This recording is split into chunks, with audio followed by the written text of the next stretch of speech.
Estamos de volta com o Pensamento Jurídico, uma produção da Magis. Participe de nosso programa através do e-mail pensamento@magis.com.br, pensamento@magis.com.br. Hoje estamos discutindo a proposta de criação do Juizado Especial da Fazenda Pública, que tramita no Congresso Nacional em fase já definitiva. Nosso entrevistado é o juiz Murilo Fernandes de Almeida, que é titular da 31ª Vara Federal e coordenador do Juizado Especial Federal de Minas Gerais há 2 mandatos. Pois bem, doutor Murilo, então falávamos no bloco anterior sobre a proposta dessa criação do Juizado Especial da Fazenda Pública. Então eu gostaria que o senhor esclarecesse um pouco mais para a gente sobre o tipo de conflito que ela vai arbitrar. São sempre conflitos entre o Estado e o cidadão e o Estado? Sempre as ações contra o Estado, contra o município. Porque no âmbito federal, como eu já disse, já existe o Juizado Especial Federal, que julga ações contra os entes públicos federais. Então, no âmbito estadual, no caso do Juizado Especial da Fazenda Pública, ele vai julgar as ações contra o Estado e contra municípios. Uma tentativa de equilibrar essa relação de poder do Estado perante o cidadão, que geralmente é vulnerável, né? Exato. E, com certeza, são uma avalanche de ações, são aquelas ações reprimidas, aquelas demandas reprimidas que vão surgir. Então, engana-se aquela pessoa que pensa que as varas da Fazenda Pública serão desafogadas, serão aliviadas, né? Isso é como o senhor falou no bloco anterior, isso vai acabar com aquele privilégio judicial dos entes aí como estados e municípios em desfavor do cidadão. Principalmente na fase de execução, viu? Questão interessante desse caso aí é na fase de execução da sentença, que a execução será feita por meio de RPV, requisição de pequeno valor, que o pagamento tem que ser feito em até 60 dias. Que o que acontece hoje no juizado estadual, no juizado comum estadual, é um grande índice de inexecução das sentenças proferidas no juizado. Agora, o juizado da Fazenda Pública, provavelmente, isso não vai acontecer, porque a execução era feita através da requisição de pagamento, chamada RPV, que o pagamento deve ser feito em 60 dias. Doutor Murilo, o Estado, o poder público de forma geral, é recorrente em 2 situações. Primeiro que quando ele perde uma causa, ele sempre recorre, protela, nem que seja para poder não deixar a justiça tão efetiva assim. E por outro lado também, quando há o que pagar, ele transforma aquilo em precatório e fica assim anos a perder de vista aí esse pagamento. Como é que fica essa situação? Sem dúvida, o poder público é o principal cliente da justiça, primeiro é isso. Segundo, que recorre por recorrer. Agora, com a criação do Juizado da Fazenda Pública, isso vai diminuir bastante, porque no âmbito do juizado não cabe outro recurso, a não ser aquele recurso principal, que é o recurso de apelação para a turma recursal e não para o tribunal, embargo de declaração e recurso extraordinário que cabe em qualquer juízo, né? E outra questão também que muda muito é o comportamento dos representantes da Fazenda Pública a partir do funcionamento do Juizado Especial. Isso aconteceu no âmbito federal. A lei prevê a possibilidade de acordo. Isso até então não pode acontecer. A lei prevê a possibilidade do próprio procurador do Estado, ou da autarquia estadual ou municipal, entrar em acordo com a parte. Ele pode negociar, pode negociar. Do órgão que ele representa. Exato, ele já está autorizado, ou seja, ele vai estar autorizado a partir da aplicação da lei. Até porque o espírito do juizado é esse, o entendimento, a pacificação daquele conflito, não é isso? Exato. Isso também causa uma mudança de mentalidade. Aquela ideia do Estado não poder fazer acordo, ter que recorrer de tudo, isso aí vai acabando com o tempo, né? Eu me lembro muito bem na Justiça Federal, o INSS não fazia acordo, de jeito, não aceitava, recorria de tudo. Hoje já não recorre de todas as decisões, só recorre aquilo que é interessante recorrer, ou seja, é interessante ou tem fundamento para recorrer, se não tem, não recorre.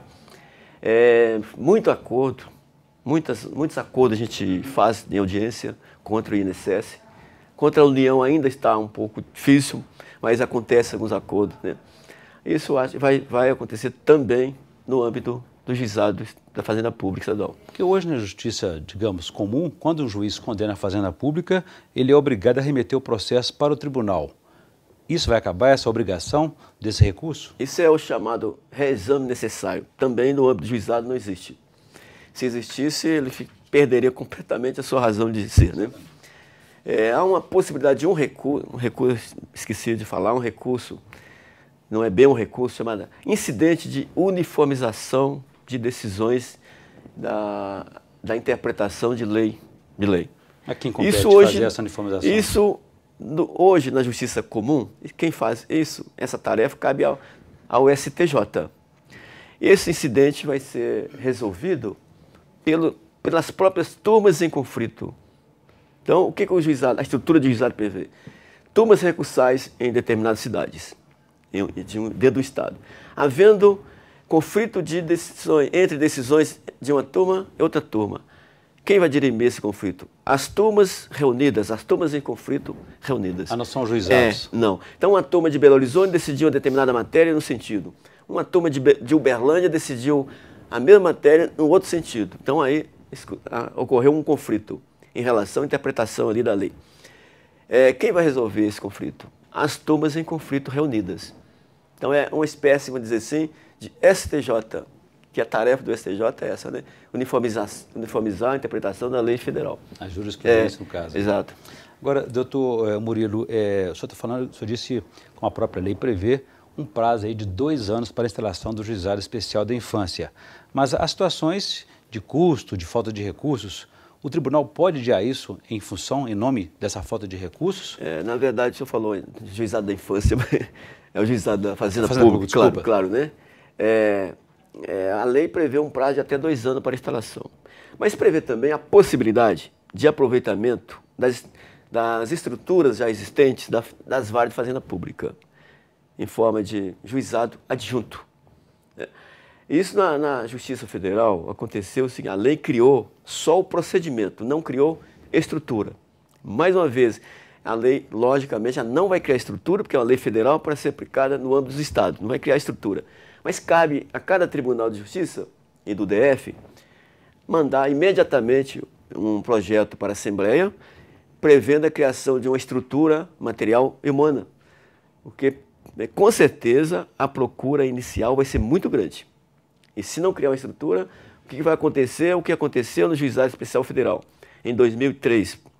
Nós recebemos 200 mil ações em Belo Horizonte. Hoje nós estamos trabalhando com esse passivo. Ainda existe processo dessa época. Ou seja, a morosidade da Justiça Comum se transferia para o Juizado Especial. Exato, em razão da quantidade de processo, né? Apesar de julgar muitas ações, né? Julga muito mais do que entra hoje, mas ainda há um passivo muito grande. Ou seja, isso pode acontecer também no âmbito do juizado da Fazenda Pública. Mas a partir da instituição da sanção da lei, o Tribunal de Justiça dos Estados, eles podem, no caso aí, adotar o rito do juizado especial na vara da Fazenda Pública. O projeto prevê essa possibilidade, diferente do projeto que foi aprovado e sancionado do Juizado Especial Federal. Não prevê essa possibilidade de adotar o rito criado pela lei na própria vara que já existente. Isso é muito interessante, porque o rito é diferenciado, né? Quer dizer, todas as ações até que o limite já correria no rito juizado na própria vara da Fazenda Pública, né? E é claro que as ações já em andamento, a própria lei prevê que não pode ser nem remetida para o juizado e nem adotado esse rito, né? Muito bem. Doutor Murilo, fazer um novo intervalo. Gostaria então que no próximo bloco a gente falasse um pouco sobre a estruturação desse novo juizado especial da Fazenda Pública e com a participação de conciliadores e juízes leigos. A gente volta em instantes.